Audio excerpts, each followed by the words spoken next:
Hello everyone, how are you?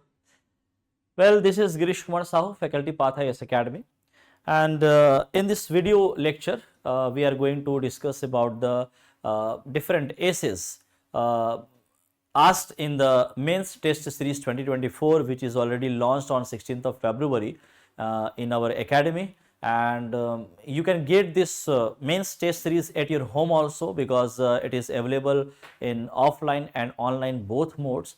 And in fact, the Path IAS Academy launched this test series in more than 15 centers of the different 15 cities of Chhattisgarh. Okay, so just contact number जो भी है हमारा उसमें आप call करिए और just get to know about the more details. Okay, so let us discuss today's test number 2. 23rd of फरवरी 2025 को ये आपका पेपर हुआ है. जिन्होंने भी रजिस्ट्रेशन करवा लिया है उन्होंने ये पेपर दिया होगा. Okay, so what they have written on the paper and what should be the more better answer. Okay, what must be the key points you have to include in your essay writing while you are writing your answer on paper. Okay, ये सब पर हम लोग discussion करने वाले हैं. And today session is only for the English medium students. मैं आपको बता दूं because we are giving all papers model answer explanation in both different mediums, so that the Hindi and English medium both students can get benefited of this paper. Okay, so let us discuss one by one. Total in this test number 2, actually we have asked the 6 topics we have given related to Chhattisgarh state issues. Okay, and you had to answer any 4 among these 6 topics. Okay, so we will discuss all 6 topics. Okay, one by one. Let us see आपने क्या लिखा है, और जो नहीं लिखा है वो भी इस लेक्चर को जरूर सुनिए, क्योंकि इसमें वो टॉपिक्स पूछे गए हैं जिसकी पॉसिबिलिटीज बहुत ज्यादा हैं एग्जाम में आने के. ओके, तो अगर आप इस बार मेंस दे रहे हैं या फिर कभी मेंस देने वाले हैं तो ये वीडियो आपके लिए बहुत इंपॉर्टेंट वीडियो है. देखें, पहला टॉपिक लेते हैं. तो the first topic, the first point we have asked in this paper is Chhattisgarh's new industrial policy. And the topic is Chhattisgarh's new industrial policy, diversification, investment and economic growth. Okay, first of all, whenever you have to write an essay, first of all carefully read the topic. Okay, because you have to write the essay on that particular topic on the base what the topic is saying. Here it is not only about the Chhattisgarh's new industrial policy. Okay, not about the all information, all details about the policy. In fact, this essay is based on these 3 points: its diversification, its investment and economic growth. Okay, so ये जो essay हम लिखने वाले हैं, it will be focused on these 3 points only. It is not about कि अच्छा industrial policy पूछा है, so just we have to write the all provisions made under this policy. No. Clear? So let us see. Now, as you have all very well familiar about the format of essay, that whenever we have to write the answer, first of all we have to divide the answer, or we have to divide the whole essay in 3 different categories. Number 1, it is the introduction. Number 2 is the main content, and number 3 is conclusion. Okay, so ये 3 point में हम लोग क्या करते हैं, इसको divide करते हैं. And as you all know that introduction and the conclusion part should be only 10% individually. Okay, 10% introduction and 10% आपका conclusion, ये होना चाहिए टोटल essay का. एंड टोटल 80% जो होना चाहिए वो मेन कंटेंट वाला पार्ट होना चाहिए. क्लियर है? ओके, एंड मेन कंटेंट में क्या आता है? मेन कंटेंट में जो भी टॉपिक पूछा गया है उसके बारे में आप क्लियरली बताते हो, है ना, व्हाट इज दिस, ये क्या है. उसके बाद फिर उससे रिलेटेड क्या प्रॉब्लम्स हैं, क्या क्या चैलेंजेस हैं, then the efforts made by the government, then आप द वे फॉरवर्ड बताएंगे, मींस आपके पर्सनल सजेशंस उसमें आप डालोगे, ओके, एंड देन उसके बाद फिर आप जो है कंक्लूजन वाला पार्ट इसमें लेकर के आते हो। दिस इज हाउ ऐसे फॉर्मेट जो है होना चाहिए। क्लियर है कैसे ऐसे लिखना चाहिए? सो स्टार्ट करते हैं जब भी किसी ऐसे को, तो हम स्टार्ट करते हैं किसी पंच से, किसी टैग लाइन से जो किसी फेमस पर्सनालिटी ने बोला हो, ओके, चाहे वो पहले के कोई पर्सनालिटी रहे हो या फिर हाल फिलहाल में कोई कोई पॉलिटिकल लीडर हो सकता है, ठीक है, उसके बारे में आप बात कर सकते हैं, वो क्या बोल रहे हैं उस टॉपिक से रिलेटेड वो आप लिख सकते हैं, ठीक है, या फिर जैसे महात्मा गांधी हैं, जवाहरलाल नेहरू हैं, स्वामी विवेकानंद हैं, इस प्रकार से ऐसे फेमस पर्सनालिटीज का आप जो है क्या कर सकते हैं, टैग लाइन्स ले सकते हैं, वहां से आप स्टार्ट करिए, या फिर आप किसी स्टोरी लाइन से भी स्टार्ट कर सकते हो। This is the way to start an essay, okay. So यहां पर जैसा कि आप देख रहे हो न्यू इंडस्ट्रियल पॉलिसी, और ये 3 पॉइंट ध्यान में रखिए, इन्हीं 3 पॉइंट्स पर हम लोग यहां पे आंसर राइटिंग करेंगे। सो हमने टैगलाइन क्या लिखा है, हमने इसको बेस लेते हुए हमने ये लिखा हुआ है, like diversification is essential for economic growth and when a state thinks beyond its mineral based industry it moves a step ahead in global competition. Chhattisgarh new industrial policy is an important step in this direction. तो एक आपका बहुत important हो जाता है कि impactful answer आप लिखें, और इंपैक्टफुल आंसर लिखने के लिए सबसे पहले आप स्टार्ट करते हो टैगलाइन से, जैसा कि हमने यहां पे किया है, ओके। देखिए जो भी हम यहां पे डिस्कशन कर रहे हैं या जो भी कंटेंट आप सामने देख रहे हो, इस कंटेंट में आप मेन की पॉइंट्स क्या हैं उस पर फोकस करिए, और वो की पॉइंट्स को लेकर के आप अपने वर्डिंग्स में आप लिख सकते हो, ठीक है। एक हमने रेफरेंस आपको दिया है, लेकिन कोई भी आंसर यहां पे स्टैंडर्ड नहीं होता, आपको अपना एक पर्सनल स्टैंडर्ड बनाना होता है आंसर राइटिंग का, ओके। तो you are free to write with your own words, but key point should be same. ये आपको वैसा ही लिखना चाहिए जैसा कि की पॉइंट्स यहां पे हम लोग डिस्कस कर रहे हैं। सो हमने टैगलाइन से स्टार्ट किया, और उसके बाद फिर ये हमने एक बेसिक सा एक इंट्रोडक्शन यहां पे बता दिया, जिस इंट्रोडक्शन में मेनली अगर हम देखें तो ये जो हमारा न्यू इंडस्ट्रियल पॉलिसी है, अगर इसकी आप बात करते हो तो अब तक क्या था कि जितने भी न्यू इंडस्ट्रियल पॉलिसीज आए थे, जो अर्लियर जितने भी पॉलिसीज आए हैं, it was focused only on the mineral based industries, और उसमें भी इस जो आपका इंपॉर्टेंट था वो था आयरन बेस्ड इंडस्ट्रीज को लेकर के, ठीक है। तो अब नई पॉसिबिलिटीज को ध्यान में रखते हुए ये न्यू इंडस्ट्रियल पॉलिसीज की जो नीड है वो यहां पर महसूस की गई, और इसमें अब हमने क्या किया कि मिनरल बेस्ड में आयरन के अलावा अदर जो मिनरल बेस्ड इंडस्ट्रीज हैं, और उसके अलावा जो फॉरेस्ट बेस्ड इंडस्ट्रीज हैं, आपके एग्रीकल्चरल बेस्ड इंडस्ट्रीज हैं, इनको लेकर के आगे बढ़ने की बात कही गई है with the new technologies, okay. ये एक बेसिक सा एसेंस मैंने आपको यहां पे बता दिया है कि क्या हम लोग आगे लिखने वाले हैं, ठीक है। तो अब आप इंट्रोडक्शन दे रहे हो तो इसमें आप यही बताओगे कि जो न्यू इंडस्ट्रियल पॉलिसी है ये आपका कब से इंप्लीमेंट हुआ, कब तक के लिए इंप्लीमेंट होगा, ये बेसिक सा इंट्रोडक्शन आपको लिखना चाहिए, ठीक है। ये की पॉइंट्स को आप ध्यान में रखिए। मिनरल रिच स्टेट है ये हमारा छत्तीसगढ़, वो आपने वहां से लिखना चालू किया, okay. And so for build its industrial identity primarily on the production of iron ore and steel, but now taking steps to diversify its industrial policy and promote new investment opportunities। जैसा topic में लिखा है वैसा लेकर के आपको introduction लिखना है, और वैसा ही आपका कंक्लूजन में भी आएगा, ओके। इन बातों को ध्यान में रखेंगे, ठीक। चलिए अब हमने ये इंट्रोडक्शन में एक और चीज बता देना है, क्या, what is the need for change in industrial policy. क्यों जो पहले इंडस्ट्रियल पॉलिसी चल रही थी उसी को आगे नहीं बढ़ाया गया, क्यों एक नई इंडस्ट्रियल पॉलिसी की जरूरत हमको पड़ी, तो ये आपको यहां पे बताना है। क्लियर है, ओके।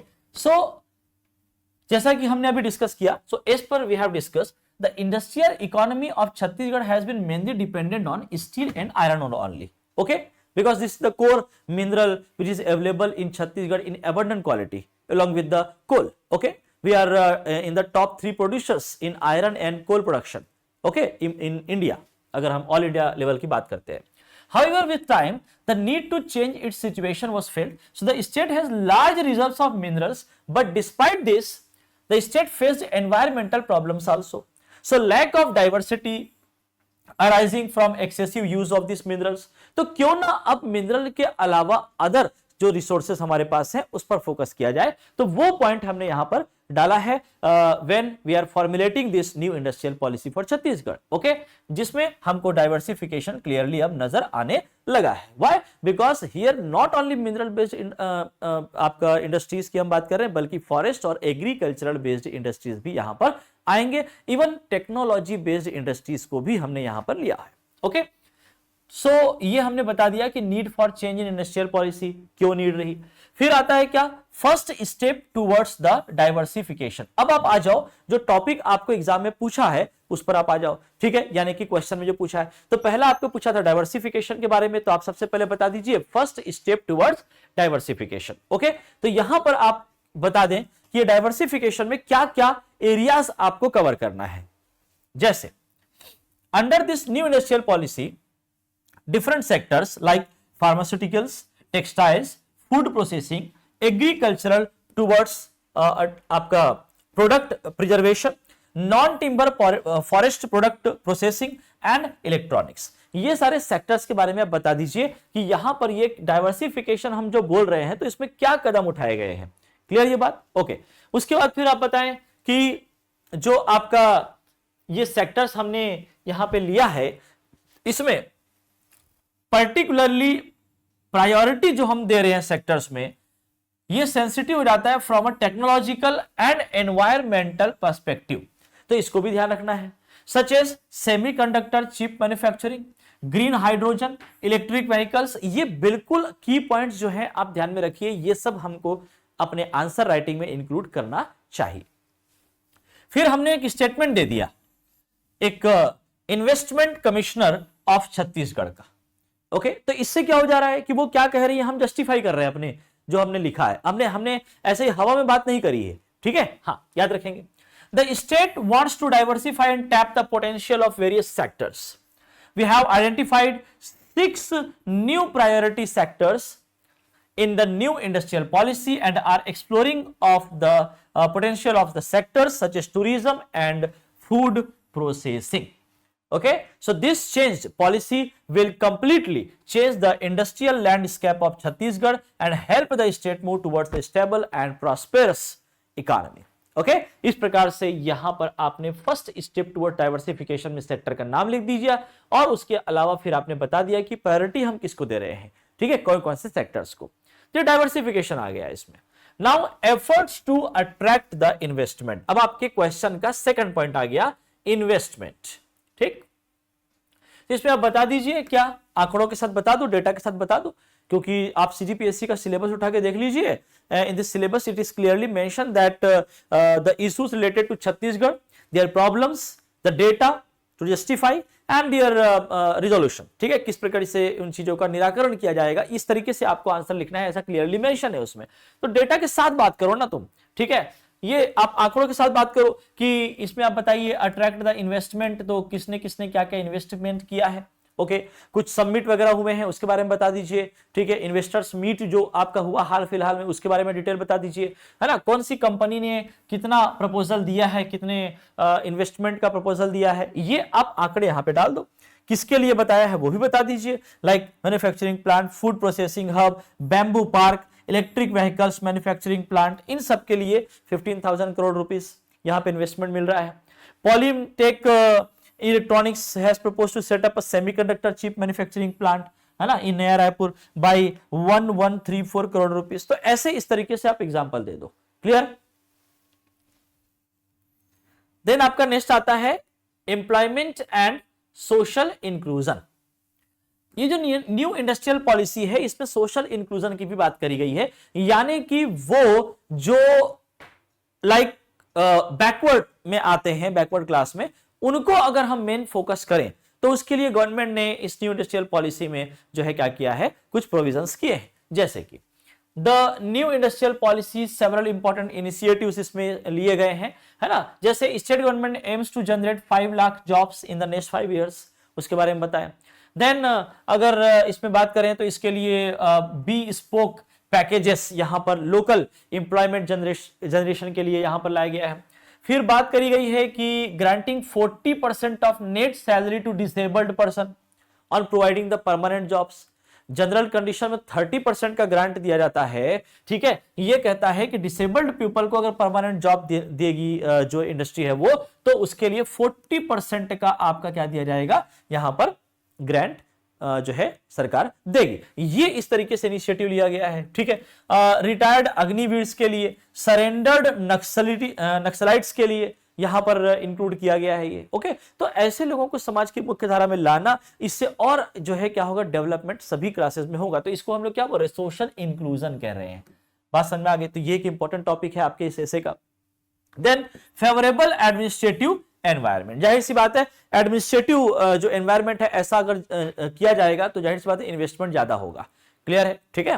हाँ, तो उन चीजों को सरकार ने अपनी पॉलिसी में लाया, ठीक। Setting up of industrial units has been made quick and transparent through a single window system. Single window system के बारे में बता रहा है, ठीक है, वो आप याद रखिएगा, ताकि परमिशन लेना आसान हो जाए, ठीक है। ट्रांसपेरेंसी रहेगी, सरकार के सामने सारी चीजें क्लियरली आ जाएंगी, और इंडस्ट्रियलिस्ट भी जो है इस तरीके से आप सीधे तरीके से यहाँ पे जब उनको ईज ऑफ डूइंग बिजनेस, ये एक अपॉर्चुनिटी उनको क्रिएट हो पाएगी, तो यहाँ पर वो जो है आसानी से इन्वेस्ट करेंगे। ऑनलाइन पोर्टल सिस्टम के बारे में बता दीजिए, ठीक है, कि किस तरीके से ऑनलाइन पोर्टल सिस्टम के माध्यम से भी कार्य यहाँ पर हो सकता है। इस तरीके से एक फेवरेबल एनवायरमेंट जो है प्रोवाइड किया जा रहा है to encourage the setting up of industrial units in the state, okay. तो ये एक आपका की पॉइंट होना चाहिए। Then economic and social upliftment, ठीक है। तो इसमें भी आप बता सकते हैं कि आपका वीकर सेक्शंस को यहाँ पे फोकस किया गया है। SC ST है, वुमेन एंटरप्रेन्योर्स हैं, थर्ड जेंडर है, एक्स सर्विस मैन है, इनके लिए भी स्पेशल पैकेज यहाँ पे बताए गए हैं, है ना। Small and medium enterprises in the state, उनको भी यहाँ पर स्पेशल पैकेज दिया जाने की बात कही गई है उसमें। तो इन सब चीजों को आप इसमें ऐड कर सकते हो, ये एक आपका की पॉइंट हो गया। देन आपका नेक्स्ट है प्रोसेसिंग ऑफ नेचुरल रिसोर्सेस, ठीक। नेचुरल रिसोर्सेस की जो प्रोसेसिंग है उसको लोकली करने की बात यहाँ पर कही गई है। लोकल लेवल पर प्रोसेसिंग करेंगे तो लोकल लेवल पर जो लोग हैं उनको क्या होगा, एम्प्लॉयमेंट मिलेगा, ओके। तो lead to the maximum value, also value addition होगी, क्योंकि लोकली ही उसको प्रोसेस कर दिया जाएगा, तो जाहिर सी बात है कि लागत कम आएगी, है ना। तो इससे क्या होगा, उसकी वैल्यू एडिशन होगी, ओके। और वैल्यू एडिशन जब होगी तो लोकल लेवल पे ही जो फार्मर्स वगैरह हैं डायरेक्ट जो है उनको मिलेगा, और इस वजह से उनकी भी इनकम यहाँ पे क्या होगी, बढ़ेगी। तो यहां पर इन चीजों को आप इसमें लिख सकते हैं, है ना। इन्वेस्टमेंट कौन से एरिया में यहां पर आइडेंटिफाई किया गया है, फूड प्रोसेसिंग में, बैम्बू प्रोडक्ट्स में, हर्बल प्रोडक्ट्स में, है ना। ये सब चीजें यहां पर आई हैं, ठीक। So it will greatly benefit the farmers and local producers, okay. तो ये आप इसमें डालिए, और फिर उसके बाद आपका आ जाता है क्या, कंक्लूजन, ठीक है। तो कंक्लूजन की अगर हम बात करें, the new industrial policy of Chhattisgarh 24-2030 is proving to be turning point for the state in the field of diversification, investment, economic development, okay। तो इस प्रकार से आप इस पर लिख दीजिए कि क्या कंक्लूजन इसका बेस्ट बनता है। आप इसको पढ़ सकते हो यहां से, या फिर PDF जो आपके पास अवेलेबल है वहां से भी आप पढ़ सकते हैं। और कंक्लूजन जब आप दे रहे हो तो यहां पर भी टैग लाइन से इसका एंड किया जाना चाहिए, okay. Like social progress and economic development are possible only when the state utilizes its resources properly and provides opportunities to every section for overall development, okay। This is the tagline, or this is how an essay should be ended, clear। तो ये हो गया पहला topic, ठीक है। अब second topic पर हम चलते हैं, क्लियर है, okay. So our next topic is tourism development of Jashpur district, confluence of natural beauty and cultural heritage, okay। So this is our second essay we have to write. So again, as you can see, this is the very important topic. Why? Because after coming into government, this new government or Sri Vishnu Dev Sai is especially focusing on the development of Jashpur. Especially Jashpur has the natural beauty, and along with the natural beauty it has some cultural elements regarding अगर बात करें in context of tribal community residing there, आप अगर बात करें due to the availability of laterite soil and part region, especially the tea, coffee, okay, these all horticultural crops, इसमें development की बात यहाँ पे हो रही है। तो इसलिए एक बहुत इंपॉर्टेंट टॉपिक आपके लिए हो जाता है for the exam point of view. Okay, so ये एक इंपॉर्टेंट टॉपिक पर डिस्कशन करते हैं कि कैसे इसका ऐसे राइटिंग हम कर सकते हैं। स्पेशली यहां पे जो टॉपिक आ रहा है वो क्या है, confluence of natural beauty and cultural heritage. तो ये दोनों चीजों को लेकर के on the basis of this two key points we have to write the answer. Okay, so number 1, the confluence of culture and nature is a true identity of any region, and the land of Jashpur where greenery and culture meets, where the harmony of nature and development paves the way for prosperity। ये हमने एक tagline यहां पे इस्तेमाल किया है, ठीक है। फिर थोड़ा सा आपको इंट्रोडक्शन देना है। तो इंट्रो पॉइंट ऑफ व्यू से अगर देखा जाए तो जशपुर डिस्ट्रिक्ट के बारे में थोड़ा बता दीजिए कि ये छत्तीसगढ़ का एक फेमस डिस्ट्रिक्ट है, और not only famous for natural beauty but its historical sites also, religious importance also, cultural diversity also, ठीक। It also attracts the tourist. The geographical location of Jashpur district वो आप बताइए।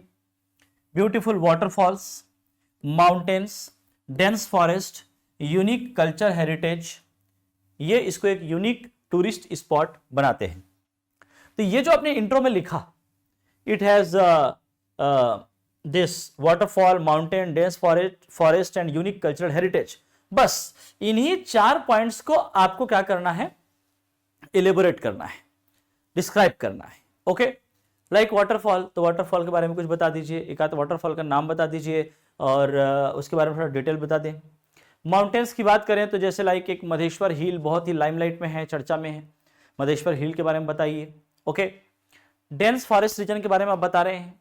यूनिक कल्चरल हेरिटेज में आप tribal community के नाम लिख दीजिए, उसके बारे में थोड़ा सा बता दीजिए। ओके, तो बस इस तरीके से आप इसको क्या कर सकते हैं, कॉन्फ्लुएंस ऑफ नेचुरल ब्यूटी और कल्चरल हेरिटेज, यानी नेचर और कल्चर का कॉन्फ्लुएंस आपको बताना है। Okay, so number 1, natural beauty and major tourist destinations। The biggest feature of Jaspur district is its unique natural beauty। Madheshwar hill, ये देखिए की पॉइंट है मधेश्वर हिल, इसके बारे में आप पूरा एक पैराग्राफ आप डिटेल में लिख दीजिए कि क्या है, क्यों फेमस है ना, इसका wonderful view and famous all over the world. Why?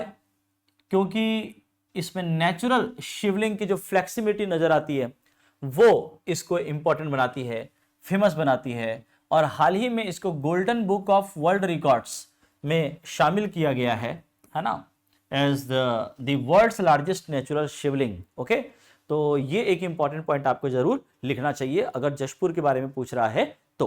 Okay, फिर apart from this major places like Rani Dah waterfall, Damera, okay, forest and Kodar waterfall, ये वाटरफॉल के नाम बता दीजिए और उसमें फिर बता दीजिए कि क्या वहां पर आपका फीचर देखने को मिलता है।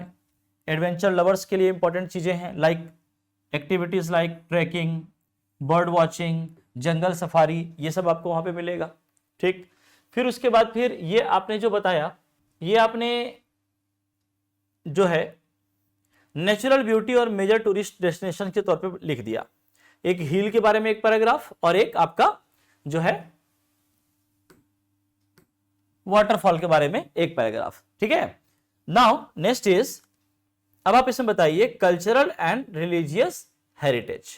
तो इसमें मुख्य रूप से क्या आ जाएगा, देखते हैं। The traditions, the cultural and religious significance, ये आपका दिखाता है, ठीक। डांस, म्यूजिक, इसके बारे में बात कर रहे हैं आप, किसके रिलेटेड में, लोकल ट्राइबल कम्युनिटीज के रिलेट करके आप इसमें लिख दीजिए। ओके, फिर Madheshwar Mahadev temple, Chandrapuri sun temple and other religious places reflects the historical importance of this place. Okay, तो ये आप इसमें बताओ। फिर Jashpur logo, design and its significance, logo के बारे में कंप्लीट डिटेल आप बता दीजिए कि किस प्रकार से डिजाइन किया गया है, उसमें क्या क्या चीजें हैं, है ना। जैसे इसमें कल्चरल और natural diversities of Jashpur it reflects. Okay, its circular shape symbolizes the unity and harmony. The green color reflects the greenery and natural richness of Jashpur, while the waterfall symbolizes the water conservation capacity of the district. इस तरीके से इन की points को ध्यान में रखिए और लोगों के बारे में डिटेल बता दीजिए आप। ओके, इसमें आपका जो है tea garden, symbol of tea garden भी इसमें है लोगों में, वो बताता है इसका एग्रीकल्चरल सेक्टर का जो इंपॉर्टेंस है वो इसको बता रहा है। ठीक है, तो ये आप याद रखेंगे। स्पेशली जो सुरुडीह का टी गार्डन जो हाल फिलहाल बहुत फेमस है, वो आपको यहाँ पे लिखना चाहिए। इस सुरुडीह नाम आपके एसे में होना चाहिए। ओके, ये fact. Then government efforts to develop the tourism. Okay, in the leadership of chief minister, आप ऐसा लिख सकते हैं। क्लियर है, कई सारे स्टेप्स इसमें लेने की बात कही गई है, जिसमें जो फोकस किया जा रहा है वो किसमें किया जा रहा है, on the development of infrastructure. इसमें क्या क्या आएगा, road routes, better transport facilities, expansion of facilities and tourist places. Okay, तो इसके बारे में आप बता दीजिए। और इसके लिए मधेश्वर टूरिज्म स्कीम ये भी स्टार्ट किया गया है। Okay, then other than this programs चलाए जाने चाहिए फॉर द एम्प्लॉयमेंट। ओके, इसको भी आप जोड़िए इसमें। Training programs are also being run to provide employment opportunities related to tourism field. Okay, then special attention is being paid to environmental protection and many awareness campaigns have been started to maintain the cleanliness of tourist places. Okay, ये आप इसमें लिखेंगे। फिर Jashpur moving towards excellence, इसके बारे में बताइए, ये आपके पास एक टॉपिक होना चाहिए। ठीक है, देन उसके बाद फिर आप क्या करेंगे, उसके बाद फिर आप इसमें सीधा कंक्लूजन लिखेंगे। क्लियर है, ये आपका कंक्लूजन हो जाएगा। क्लियर, तो की पॉइंट्स ध्यान में रखो कि क्या क्या इसमें इंपॉर्टेंट पॉइंट होना चाहिए, अप्रोच कैसा होना चाहिए, उन्हीं चीजों को यहां से समझना है। बाकी कोई जरूरत नहीं है कि एकदम से आप इसी को छाप रहे हो। ठीक है, छापोलॉजी ना करें तो ज्यादा बेहतर है। अपने वर्डिंग्स में लिखने का प्रयास करिए, तभी चीजें याद रहेंगी। जो इंपॉर्टेंट होता है वो होता है की पॉइंट्स और इसका सिनॉप्सिस कि किस फॉर्मेट में कैसे लिखना चाहिए। ओके, चलो फिर देखिए, अब आते हैं हम लोग पॉइंट नंबर 3 में। पॉइंट नंबर 3 एग्रीकल्चरल पॉलिसी से रिलेट करता है, क्योंकि छत्तीसगढ़ में एग्रीकल्चर को और एग्रीकल्चर सेक्टर के डेवलपमेंट को लेकर के काफी बातें की जा रही है गवर्नमेंट के द्वारा। तो ऐसी संभावना बन रही है कि यहां से भी क्वेश्चंस बन सकते हैं। ओके, हाँ, तो देखें, Chhattisgarh agricultural policy, the path to prosperity of farmers and economic wellbeing of the state. तो 3 चीजें यहां पे आ रही है। आपको एग्रीकल्चरल पॉलिसी को ध्यान में रखते हुए फार्मर्स की प्रॉस्पेरिटी को बताना है और स्टेट के इकोनॉमी के डेवलपमेंट में क्या ये अच्छा हो रहा है, इसको आपको बताना है। ओके, तो देखें, the prosperity of agricultural lays the foundation for Chhattisgarh overall development as the success of farmers strengthens both the state's economy and society. Okay, अब जब आप एग्रीकल्चर की बात कर रहे हो तो जाहिर सी बात है आपको यह लिखना तो बनता है, Chhattisgarh is the rice bowl of India. Okay, prosperity primarily to agriculture, a major part of the state's economy is linked to the agriculture sector. Okay, ये आप बताएंगे। Social and economic development of the state के लिए agricultural sector एक important role play कर रहा है ना, ये आप बता दीजिए। फिर गवर्नमेंट के कुछ स्कीम्स जो इसने इंप्लीमेंट किए उसको लिखिए।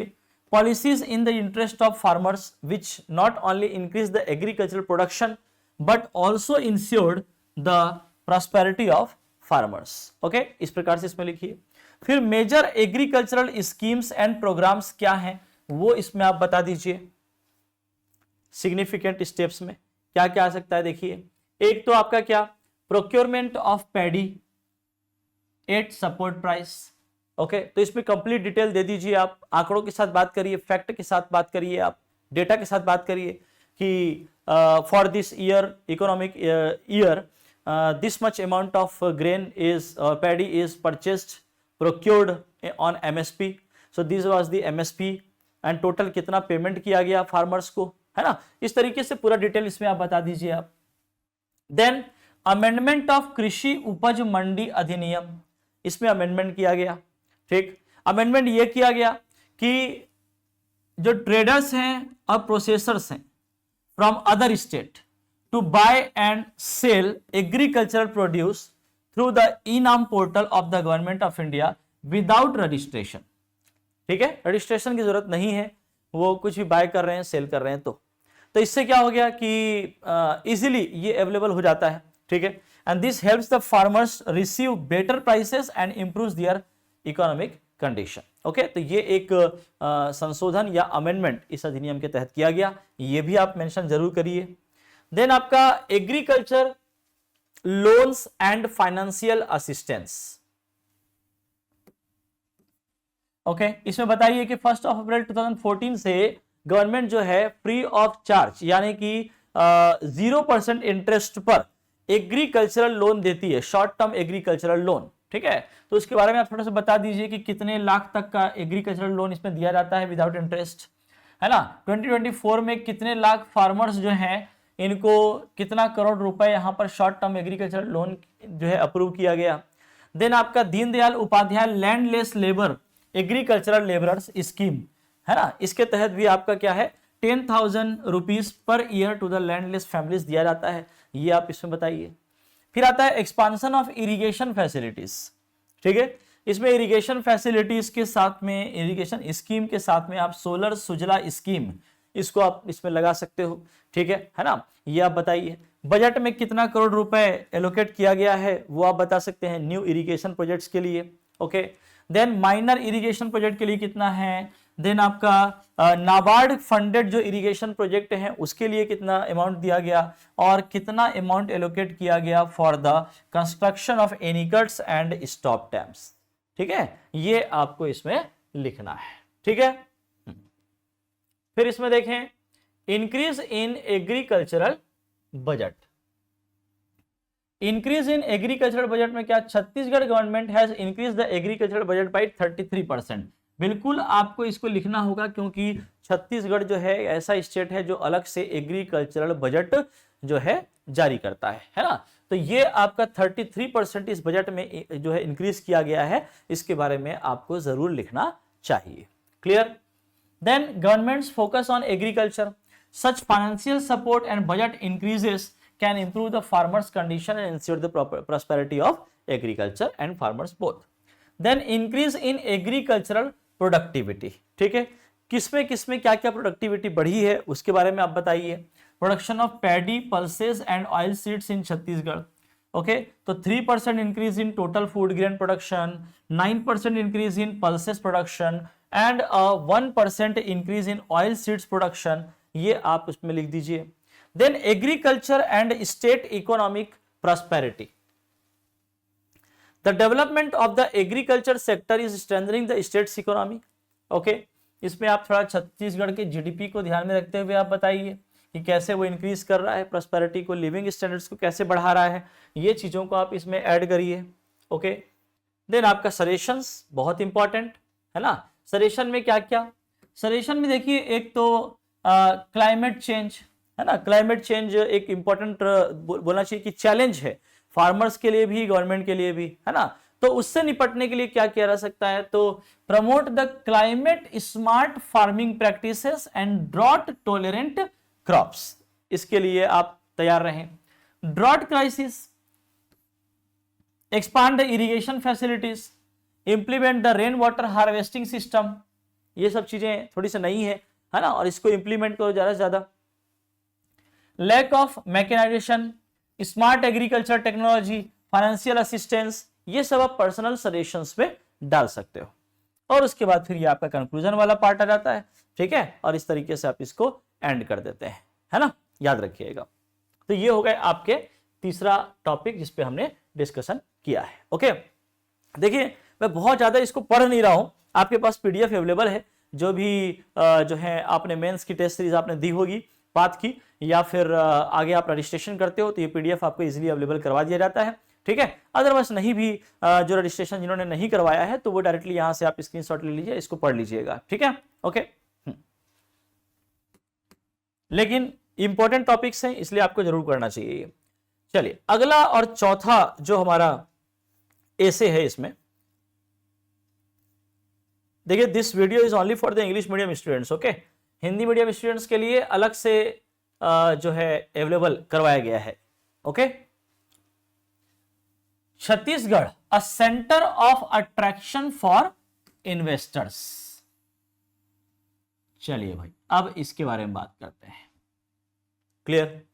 तो फिर से क्या टैगलाइन दे दो पहले तो, Chhattisgarh is advancing towards a new direction, becoming a hub of golden opportunities for investors with a favourable business environment, emerging industries and technologies.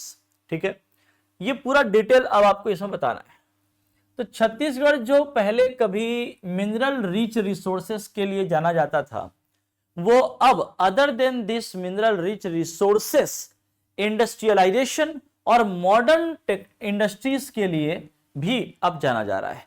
तो ये इसके डाइवर्सिफिकेशन को बताता है, और ये तभी पॉसिबल हो पाया due to favourable policies and conducive the investors connect meet, okay, and various investment conferences clearly highlight the unique opportunities present in the state's business and industrial sector। ठीक है, तो इन सब चीजों के बारे में बताइए। फेवरेबल पॉलिसीज हो गए, है ना, देन आप बताएं कि आपका इंडस्ट्रियलाइजेशन हो रहा है, मॉडर्न इंडस्ट्रीज आ रहे हैं, कनेक्ट मीट हो रहा है, इन्वेस्टर्स मीट हो रहा है। ठीक है, ये सब की वजह से इन्वेस्ट जो है वो इन्वेस्टमेंट बढ़ रहा है। तो ग्रोविंग इन्वेस्टमेंट वॉल्यूम, तो इसमें बताएं कि दिल्ली और मुंबई में जो कॉन्फ्रेंस हुआ उसमें आपके इन्वेस्टर्स ने क्या किया है, जो है इंटरेस्ट दिखाया है और प्रपोजल दिया है ना, proposal of totalling 15,000 crore rupees, है ना, span sectors like renewable energy, semiconductors, IT, electronics, food processing, electricals, okay, ये सब के लिए इन्वेस्ट करने की बात यहाँ पे कही गई है। 11,500 crore of investment in pump storage and green hydrogen project from renew power limited, okay. तो ये सब इन्वेस्टमेंट कितना क्या हो रहा है वो आप बताएं। फिर यहाँ पर जो है centre of attraction for investors लिखा है, तो जाहिर सी बात होती है कि यहाँ पे आपको इंडस्ट्रीज के बारे में और इंडस्ट्रियल पॉलिसी के बारे में भी थोड़ा तो लिखना बनेता है। ठीक है, तो impact of the latest industrial policy, इसके बारे में पहले टॉपिक पे हमने डिस्कस किया था, तो वही चीजें यहाँ पर भी आपके कुछ कुछ आ जाएंगी, जैसे कि आपका जो है tax, land, electricity exemptions along with single window approval. ठीक, ये सब चीजें जो है इसको आसान बना रही हैं, इसलिए इन्वेस्ट ज्यादा कर रहे हैं, ऐसा हमको यहाँ भी बताना है। ठीक, investment incentive policies and employment creation, ठीक, जिसमें देखा जाए तो capital investment grants, subsidy, okay, stamp duty reductions, electricity tariff exemptions, value added tax reimbursement for investors. Additionally, extra incentives are provided for women entrepreneurs, retired soldiers and areas affected by Naxalism and people with disabilities, okay, ये सारी चीजें आप इसमें mention करिए। And to boost employment, special packages have been introduced for the youth which will generate over 1,000 local jobs opportunities, okay। फिर opportunities in agriculture, food processing and energy sector. देखो इसमें केवल और केवल आपका जो है इन्वेस्टमेंट के बारे में यहाँ पे टॉपिक में बोला गया है, तो इसमें सारे सेक्टर्स को आपको एक साथ लिख देना है ना। तो एक टॉपिक आपका ये हो जाएगा energy sector, food processing, agriculture, है ना, लोकल रिसोर्सेज को लेकर के लोकल लेवल पे ही प्रोसेसिंग सेंटर बनाया जाएगा, ऐसी इसमें बात कही गई है। तो ये लोकल एम्प्लॉयमेंट को क्या करेगा, बढ़ावा देगा। ठीक है, इंडस्ट्री एंड एम्प्लॉयमेंट अपॉर्चुनिटीज, ठीक है, देन आपका interest of foreign investors also, इनको भी अट्रैक्ट करने के लिए यहां पे बात आ रही है। तो सब आंकड़ों के साथ आपको बात करना है। A hub of modern industries and emerging technologies,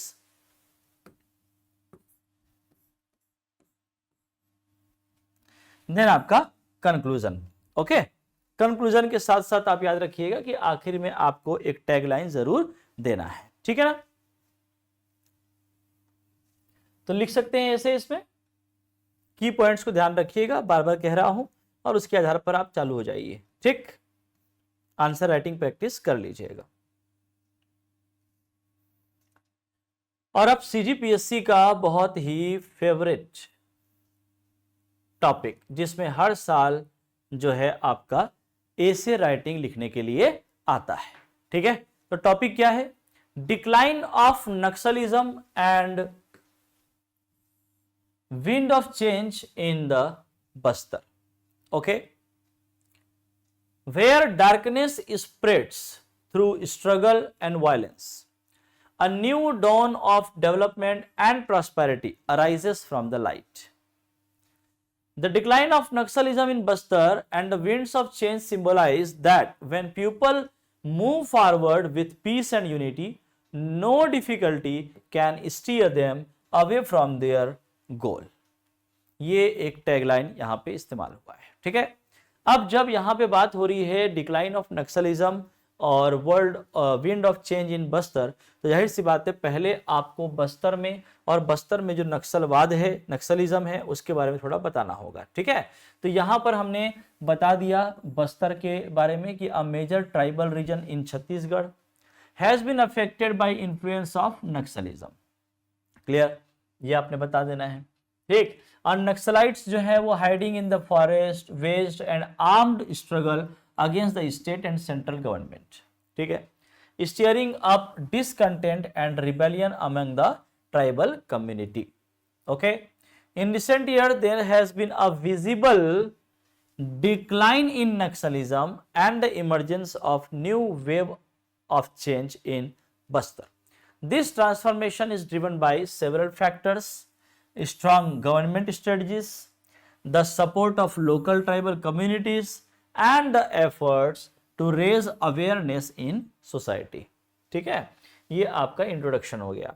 फिर आ जाएंगे इसमें आपका द राइज ऑफ नक्सलिज्म इन बस्तर, कब से स्टार्ट हुआ है ना, इसको आप बता सकते हैं, और क्यों स्टार्ट हुआ उसको आप बता सकते हैं, ठीक है।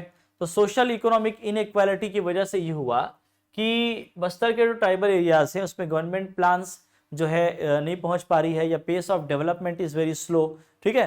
तो ये जो ट्राइबल कम्युनिटीज हैं, है ना, नक्सलाइट जो लीडर्स हैं वो उनको क्या कर रहे हैं, वो उनको लाइक बहला रहे हैं कि भाई गवर्नमेंट आपके साथ नहीं है, हमारा डेवलपमेंट का काम नहीं कर रही है, ऐसा वैसा कुछ, ठीक है। तो ये सब चीजें आप इसमें लिखो कि Naxalite leaders exploited this grievances strengthening their roots in region by claiming to fight for the rights of the tribals and opposing government policies.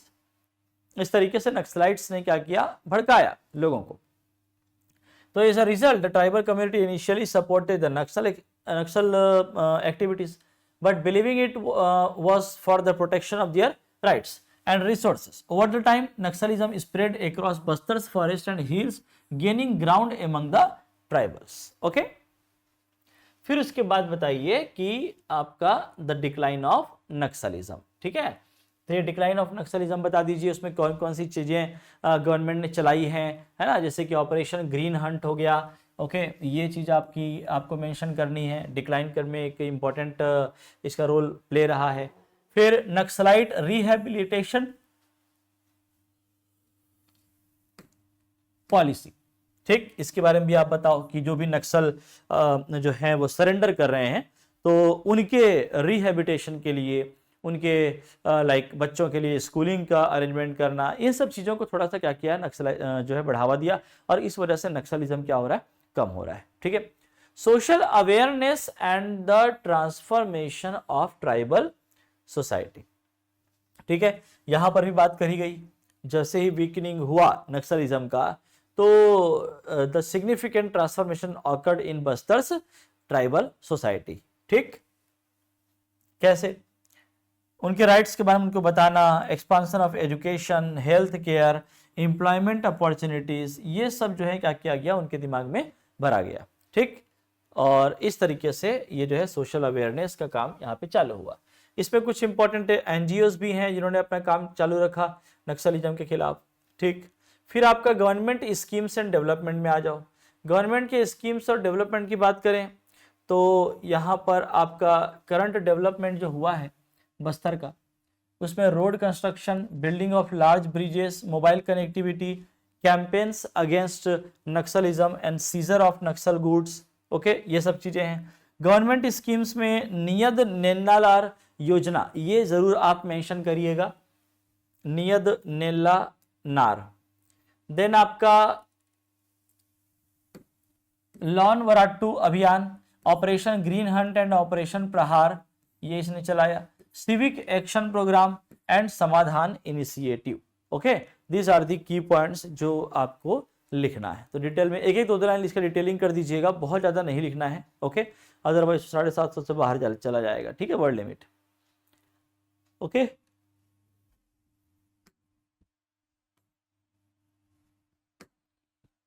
Then the future of Naxalism and the transformation of Bastar, ये key points आपका हो, और उसके बाद फिर conclusion. Clear है? तो I hope कि आप लोग लिख लेंगे इसको, काफी बेहतर तरीके से लिख पाएंगे, है ना। चलिए फिर इसके बाद देखिए आपका अगला जो टॉपिक इसमें आता है वो है e governance in Chhattisgarh. E governance in Chhattisgarh, new direction for good governance, okay. So through e governance, good governance is not just a resolution but a belief that makes every citizen's life simpler and more transparent, okay। तो ये introduction बताएं आप। Chhattisgarh government जो है committed to good governance which includes transparency in administration, quality work within deadlines, effective management, public participation, accountability, okay, efficiency and adhere to law. ये सब आप basic चीजें इसमें डाल दीजिए कि क्यों, what is the need of this e governance, okay. Importance of e governance, the primary goal of e governance is to enhance transparency and public participation in administrative processes, ठीक है। देन आपका आता है chief minister's vision. E governance को लेकर के chief minister का क्या विजन रहा है ना, इसमें हम कुछ पॉइंट्स ऐड कर सकते हैं। जैसे आपका जो है ट्रांसपेरेंट एडमिनिस्ट्रेशन की बात यहां पर कही गई है, ओके, है ना, e monitoring of schemes and IT based tax system, okay, और इसके लिए इतना बजट में जो है प्रोविजन किया गया है।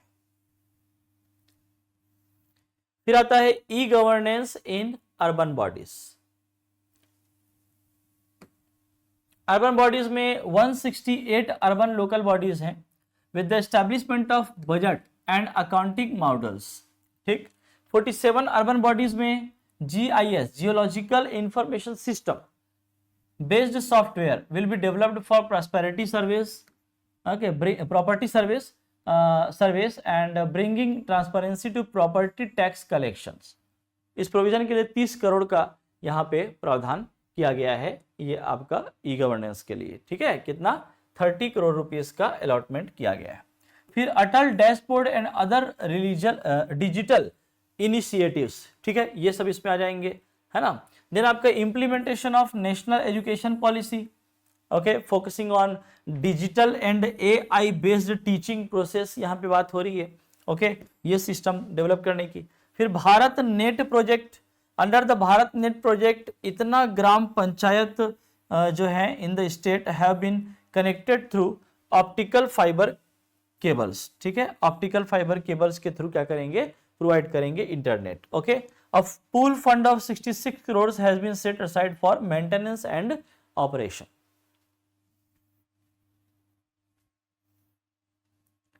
फिर आपके कुछ पॉइंट्स हैं जैसे कि आपका टैक्स एडमिनिस्ट्रेशन रिफॉर्म, ये आप ऐड कर सकते हो। Land and building transfer, development of state capital region, okay, Durg Bhilai Raipur जो स्टेट कैपिटल रीजन बनेगा, जैसे NCR दिल्ली है वैसे ही आपका यहाँ पर हो जाएगा, ठीक। फिर वाटर रिसोर्स मैनेजमेंट के बारे में बताएं, डिजिटल इंफॉर्मेशन सिस्टम इसके लिए डेवलप किया जा रहा है, ठीक है, with the provision of 1.56 crore of the for the establishment of the state water information centre. फिर साइबर क्राइम प्रिवेंशन है, अदर गवर्नमेंट एफर्ट्स हैं, ओके, ये सब चीजें आप इसमें ऐड करो। और फिर बताओ चैलेंजेस, क्या चैलेंजेस आ रहे हैं।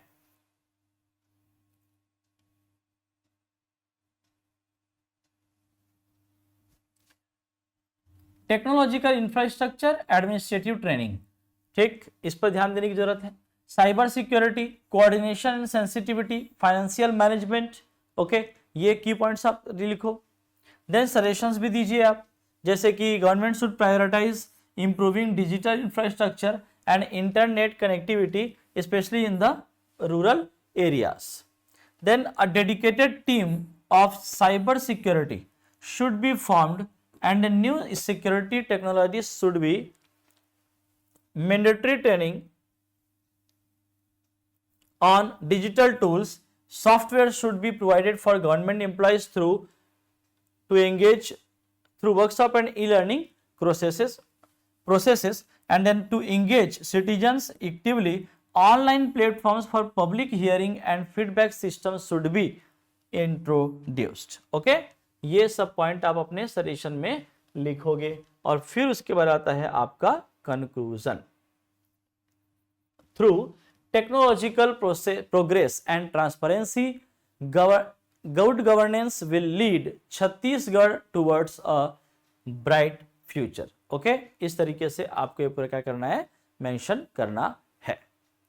क्लियर? तो ये आपका एसे राइटिंग का टेस्ट नंबर 2 जो हमने यहाँ पे पूछा था उसका एक्सप्लेनेशन यहाँ पे आपको क्लियर हो गया होगा.